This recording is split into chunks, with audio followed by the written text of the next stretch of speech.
making its debut in the Marble Sports Games and the B-League, the Biathlon returns one final time as the 8 C-League competitors will give their best shot down the twisting, turning, winding track that awaits our competitors. The Octane Orbs sit atop the Sea Dragons, Cannonballs, and Team Plasma for the top half of the C-League Championship thus far, halfway through it.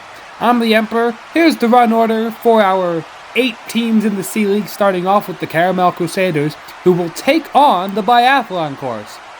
They line up in the gates. A friendly reminder that each team gets 2 attempts, only if they fail their first one, due to the nature of potential DNFs on the course. We saw in the B-League a couple of teams misused both their runs, and the Crusaders handed off to their captain now down the front stretch into the skating section and across. It looked like a pretty decent time for the Crusaders.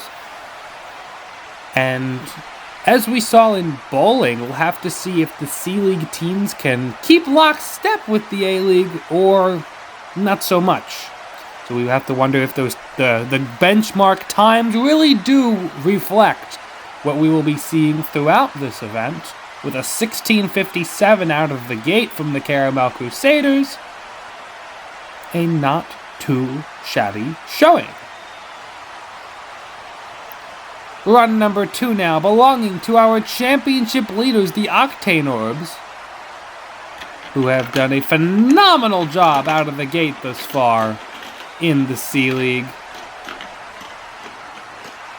The quick transitions, a little bit slow into the speed skating, but they're picking up steam.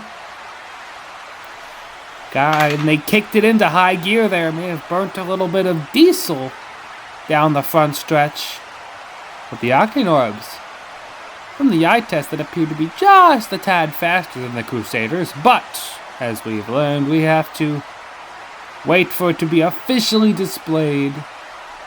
And it is 16:33, the Octane Orbs slide into P1 and will beat the Caramel Crusaders. And their fans pretty happy with that one. Cannonballs up next. Cannonballs sitting in 3rd place in the standings. They'll take the 3rd run right here. No medals yet, despite being in 3rd. And now, oh no, the Cannonballs have gotten stuck.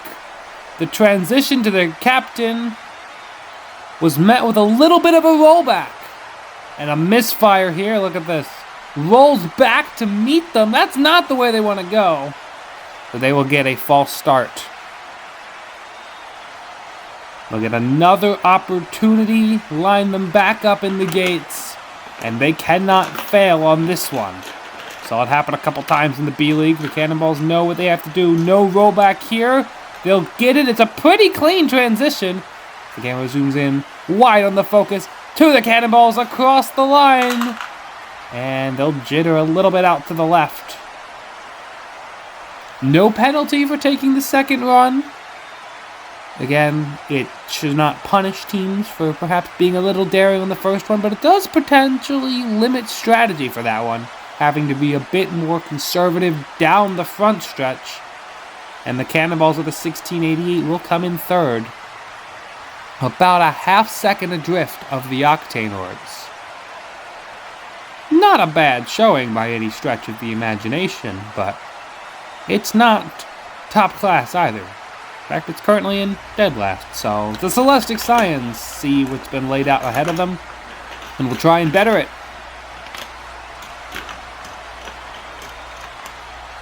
And they have a pretty clean transition. They're into the skating section. It's a little bit slow, but they pick up steam down into the catch tray. And the Celestic Scions having a pretty solid season, a pretty solid run here. Nothing remarkable, I don't believe. But will it be better than what we saw from the Cannonballs last run? Oh, a little bit. So the Celestic Scions in 3rd of 4th with a 16:79. And we're halfway through here. C-League only 8 teams, which means 4 is the benchmark. As the Sunrise Storm now. We see EOS making their appearance at the top here.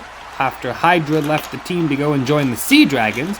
Oh, and that's a speedy transition there for the Sunrise Storm. Can the Captain Helios bring it home? It's looking good right now. They pick up speed around the final stretch and into the catch basin, and that looks like a pretty fast showing. 16:33, the current lead from the Octane Orbs. Look at this, the speed in the second section, which we've seen as a make-or-break section thus far,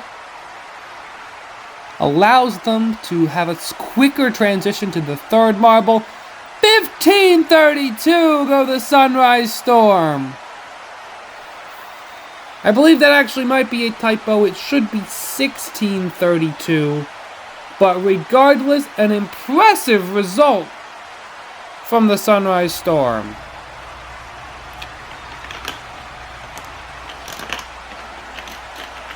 The Sea Dragons go wide off the top, and oh no, everything is falling apart for them here.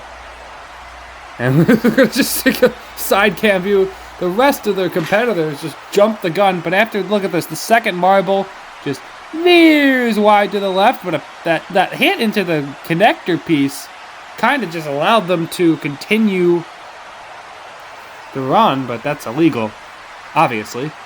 And the Sea Dragons will be forced to line it up in the gate one more time. Can they get a clean second section this time? No, they can't! Again, the Sea Dragons fall apart. And we'll take a DNF for the second place finish. It's finishers. And they're going to finish probably last in this one. Unless one of the two remaining teams is able to do something even worse. The Flaming Phoenixes, one of those two teams. The last one will be Team Plasma to round out the event. And the Flaming Phoenixes out. Can they make it through the second section? Yep. Alright, they've already passed the Sea Dragons. They just did a clean transition onto the front stretch. Down they come, picking up speed. And they will fly into the finish line. And that was a pretty fast run.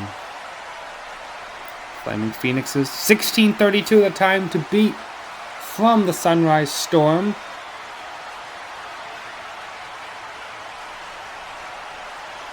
What will it be?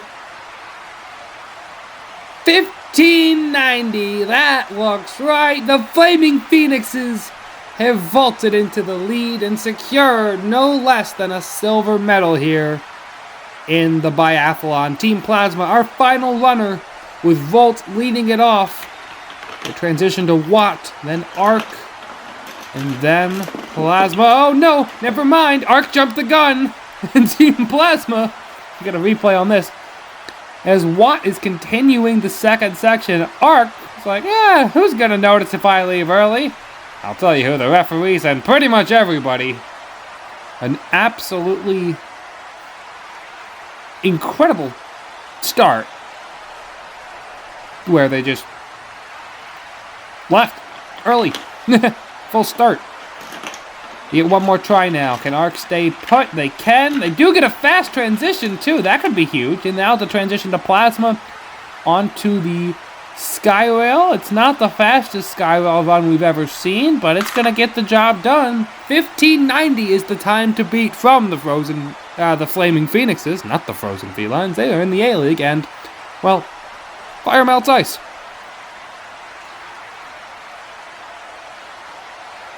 Of course, Team Plasma participated in the relay race in Season 1. That may be the closest thing to this that we've seen. Not exactly the same, given that it was a head-to-head event, and 1680 will put them a full second behind the Flaming Phoenixes, who will capture the gold medal here in the biathlon above the Sunrise Storm and the Octane Orbs. Caramel Crusaders just missed the podium, and the Celestic Science, Team Plasma, the Cannonballs, and of course, a DNF from the Sea Dragons. Congratulations to the Flaming Phoenixes on their gold medal over the Sunrise Storm and the Octane Orbs. And as we take a look at the overall standings, the Octane Orbs have been cooking with gas this season. They've won the championship already with an event to go. Congratulations to the Octane Orbs. What an impressive showing, wrapping up the series. Thank you all for watching. We'll see you next time at Event 12. on the Emperor.